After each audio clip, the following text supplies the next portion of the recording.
Te resumo la historia de uno de los más seguidos de Argentina.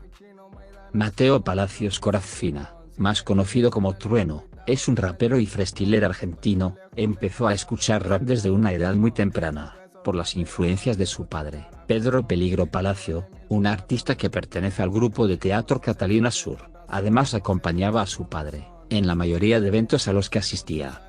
Originario del barrio de La Boca, en Buenos Aires, Argentina, nació el 25 de marzo del 2002, y actualmente tiene 20 años. Mis redes estarán en la parte izquierda, por si me quieren seguir.